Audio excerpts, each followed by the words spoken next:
what you can get here is a rooster crowing in the background, ruining your take. So this is the second time I am cleaning up a saw here. What I want to try is the Paul Sellers way of sharpening saws, and his way of doing it is doing a 10-point per inch saw. You can sharpen as a rip cut saw every time. So there's no issues or worries or whatnot about whether or not you're wanting to cross cut or rip cut, but you want to have them both set up as a just a rip cut saw, so long as you've got 10 points per inch. So what I'm doing here is literally counting just how many points. I got the inch marker on 1 point. That's 1, 2, 3, 4, 5, 6, 7, 8, 9, 10. So I got 10 points per inch here. So this will be a good saw to try it out. But it's a gross saw right now, and I want to clean it up a little bit. So I'm going to go ahead and clean this up, and then going over the same stuff that I did last time. A little bit different, a little bit lighter because I'm not needing to worry about all this stuff, a bunch of grease and whatnot and oxidation. I'm not trying to get all that off this time. I'm just wanting to get the rust off and kind of get this thing to where we got a nice clean saw to work with. I'm not even touching the handle this go around because this handle's pretty clean and nice looking. So what I'm gonna get here is some crow. I'm gonna get some crow crowing in the background, or a rooster crowing in the background. I'm gonna go ahead and get some just 220 saws or sandpaper. Just get this thing cleaned up a bit.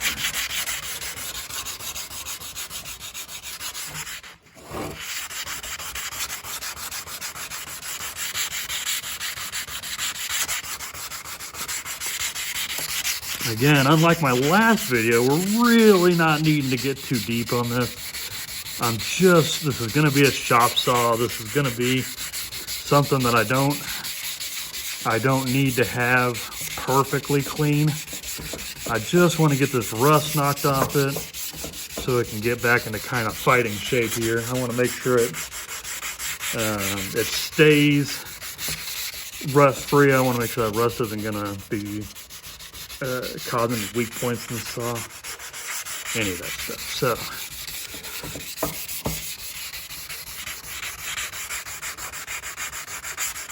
let's kind of see where we're at here. Let's get another paper towel from the peak spot. Let's see here. There we go. Yeah, we got a lot of that off. We got a little bit more we want to work on towards the teeth. And right back there, actually.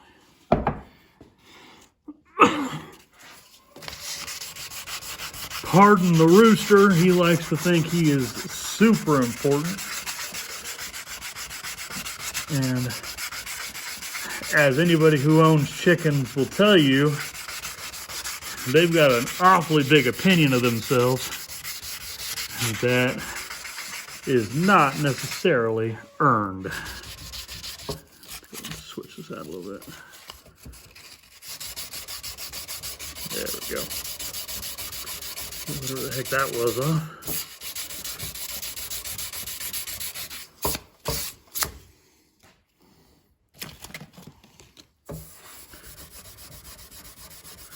There we go.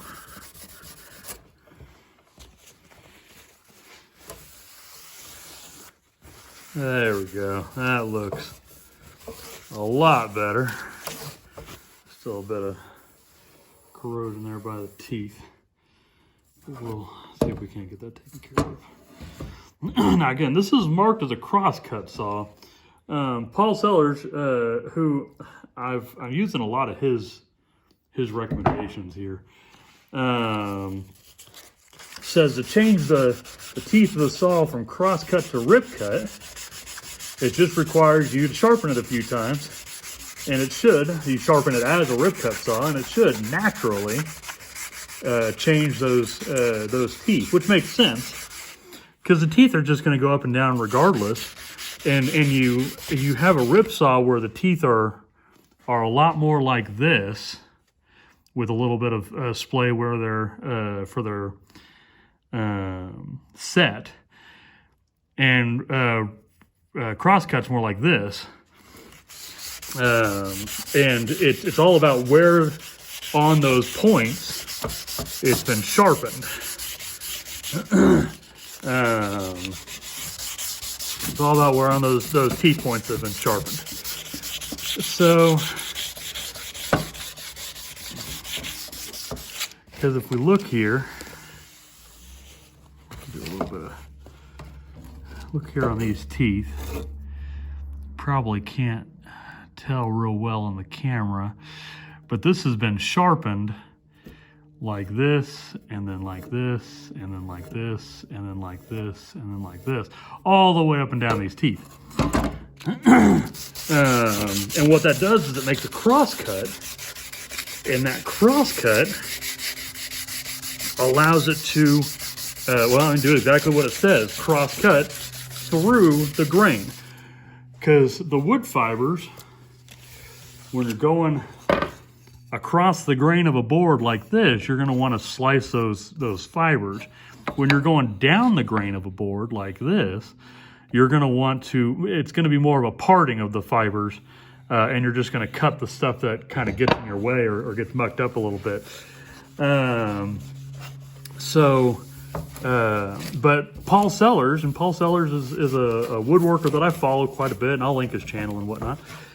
Paul Sellers talks about how you just need to do a rip cut. If you got more than 10 teeth per inch, do a rip cut, and that will allow you to both cross cut and rip cut comfortably. Now, it won't be as effective as a cross cut saw, but it'll be pretty close. So I've seen his videos on saw sharpening, and again, I'll link those below. I've seen his videos on saw sharpening, and he does a really good job explaining, for one, the difference between cross cut and rip cut, and two, he does a really good job explaining and demonstrating how his method works, actually just on his video. It's really, really cool. So just got a few more spots here to clean up. I really just don't like.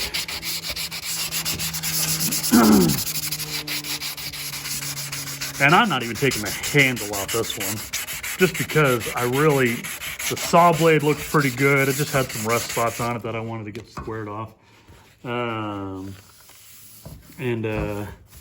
Yeah, so I'm just gonna end up taking some furniture wax and just waxing all this up, and then we'll take it over to the sharpening bench. Which sharpening bench makes it sound all fancy. It's a workmate. I'll show you that in a minute. We'll take you over to the sharpening bench and show you how that's going to work out. So, did forget to show me waxing this thing up. I've let my furniture wax dry a bit, unfortunately, so this is just essentially chunks of it that I'm pulling out and wiping down with this. And what the wax does is actually helps lubricate when you're sawing, because the wood will try and catch on this. And also helps protect against rust and oxidation and all that. So it's just really good whenever you're done with your tools. Get an oil or get a wax or something like that, and get everything covered, get it cleaned up a little bit. I actually use sunflower oil on a lot of my tools after I'm done using them.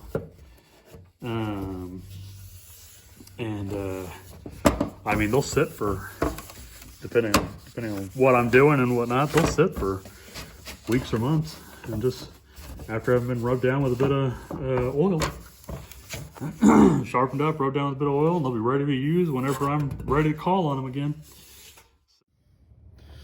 Now, I'd love to say that this deal was handed down by my grandpappy or whatever, and you know, I've been doing this for decades or whatever, but this is actually the second time I've attempted to sharpen a saw.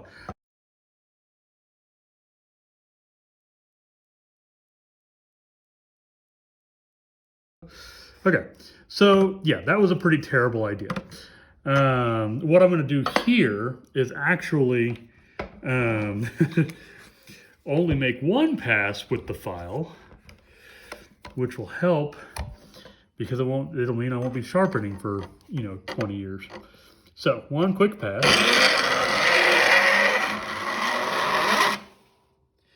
And what that's given me is little, you can see a couple of them right here, little points. So what those points tell me is that I need to, what those points tell me is that I've got a point to sharpen to now. So I'm doing a rip cut sharpening, which is different from what this saw was originally, but it's going to be sharpened the same. Now I'm going to do the first 10 points, so the first inch, as a standard rake. So the teeth are just going to go straight up and down. So let's go ahead and we'll count them out here. So we'll do 1, 2, 3, 4. 1, 2, 3, 4, 5, 6, 7, 8, 9, 10. So there we go. We can tell where we've gotten here because those marks that we've gotten through here. But we got 1, 2, 3, 4, 5, 6, 7, 8, 9, 10. So from here, we're actually going to pull it just a little bit towards us, or away from us, since I'm standing over here at the toe of the saw. And we'll just pull it across 1, 2, 3, 4, 5, 6,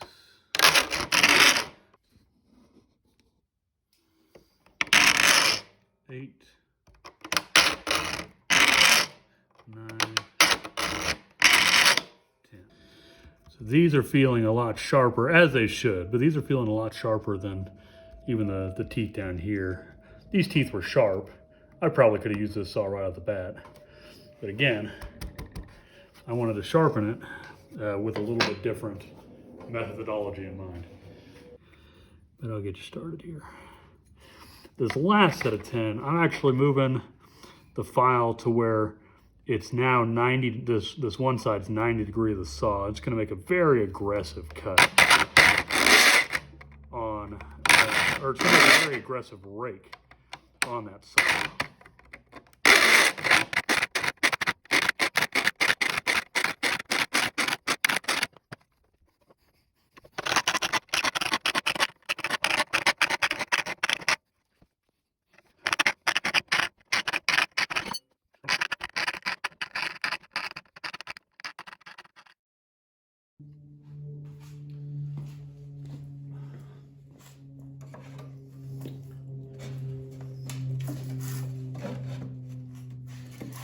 Here's a crosscut.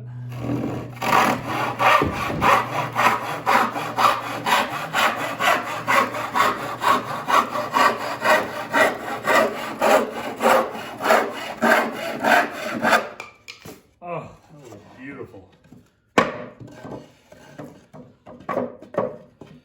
And here, it's a rib cut.